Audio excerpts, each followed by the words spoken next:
फौजी भाइयों जय हिंद। फौजी भाइयों शर्मा एंटरप्राइजेस के इस फौजी पाठशाला के आपके अपने यूट्यूब चैनल पे आपका स्वागत करता हूं। मैं Raj Vishwakarma BCom MBA financial consultant पिछले 12 सालों से फौजी भाइयों के साथ काम कर रहा हूं, उनको अपनी सेवाएं प्रदान कर रहा हूं और आज हम एक विशेष टॉपिक पर चर्चा करने वाले जिसको बहुत सारे लोग आईटीआर फाइलिंग करते समय उसको इग्नोर कर देते, उस पर ध्यान नहीं देते, उस पर फोकस नहीं देते, जबकि बहुत इंपॉर्टेंट चीजें हैं और जो आपके आईटीआर फॉर्म में क्लेम करते समय जब उसके बारे में अगर प्रॉपर कैलकुलेशन करके सिस्टम में क्लेम करेंगे तो आपको कभी भी ऐसी अनऑथराइज्ड चीजें दिखा के रिफंड क्लेम लेने की जरूरत नहीं पड़ेगी।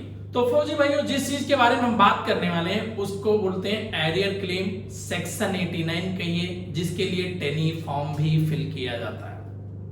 अब ये एरियर होता क्या है, मिलता कहां से है और सबमिट कहां करना है, ये सवाल आता है। तो एरियर की अगर बात करें तो हमारा जो वीडियो आपने देखा होगा, जिस वीडियो में फॉर्म 16 के बारे में मेंशन किया हो, उसमें थर्ड ऑप्शन के बारे में जब जाएंगे पार्ट सी में, उसमें बहुत सारी एक डिटेल्स आती है आपके फाइनेंशियल ईयर के ब्रेकअप वाइज आपकी सैलरी के बारे में।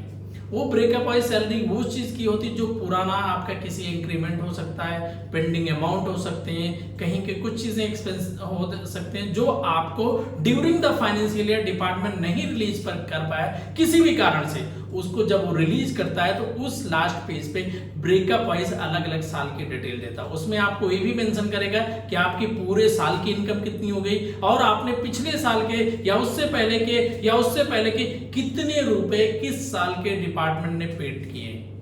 लेकिन हम उस पेज को नॉर्मली इग्नोर कर देते, सोचते हैं फॉर्म 16 से एक पेज क्या 2 पेज का होता है, हम लास्ट पेज की तरफ नहीं जाते जो बहुत इंपॉर्टेंट है। दोस्तों इसमें जो मेंशन अमाउंट होता है उसको एरियर कहा जाता है। एरियर क्यों?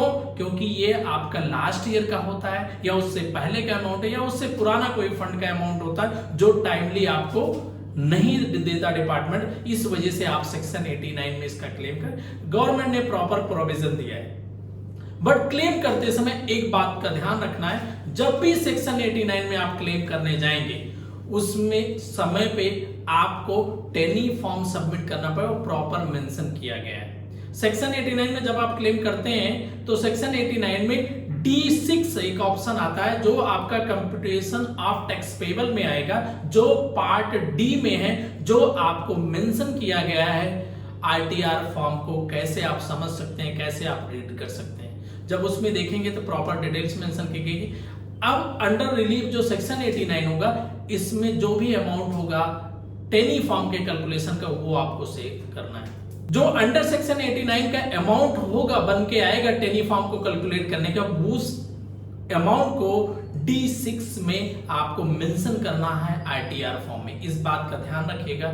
अब एक क्वेश्चन उठता है कि टेनी फॉर्म की कैलकुलेशन के बारे में, कि कैलकुलेशन कैसे की जाए, कैसे के, तो इसके लिए मैं आपको कहूंगा अगर आपको नहीं आता तो प्रैक्टिस करिए या सर्च करिए या फाइंड आउट या किसी एक्सपर्ट की एडवाइस लीजिए। ऐसा मैं क्यों कह रहा हूं, या तो आपका डिपार्टमेंट आपका रिकॉर्ड टेनी फॉर्म बना के दे दे, लेकिन मैं पिछले 12 सालों में आप लोगों के साथ वर्किंग करने के बाद ये चीज मैंने देखा है कि टेनी फॉर्म डिपार्टमेंट नॉर्मली बना के देता ही नहीं।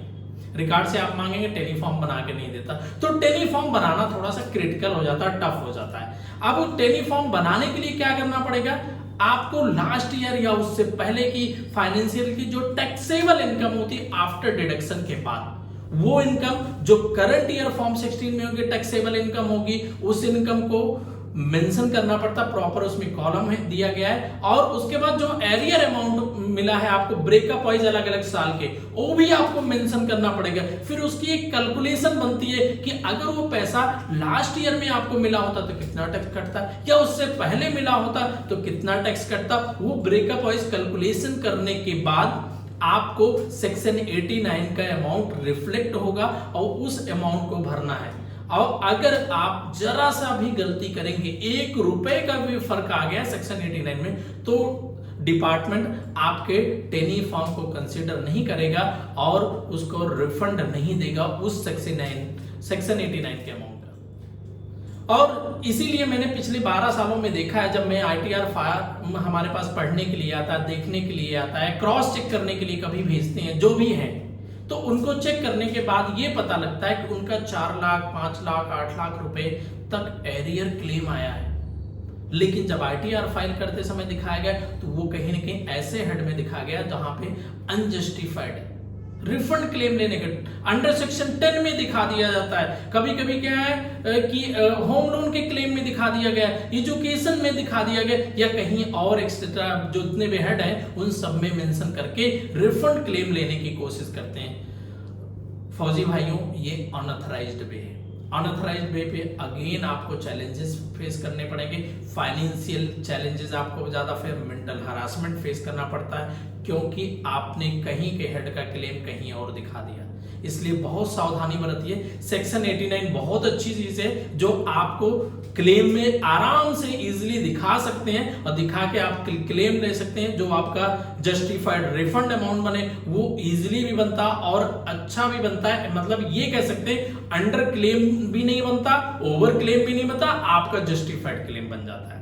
तो इस बातों को ध्यान रखना है। इसलिए सेक्शन 89 के बारे में बार बार मैं ही कहूंगा, जब भी ITR फॉर्म फिल करें, किसी से करवाएं, तो आपको सेक्शन 89 को ध्यान में रखना। एरियर आया है कि नहीं है, उसके लिए प्रॉपर्टी टेनी फॉर्म आपने सबमिट किया है कि नहीं, और उस टेनी फॉर्म में जो एरियर अमाउंट मेंशन किया है उसको फॉर्म D6 में मेंशन करना जरूरी है।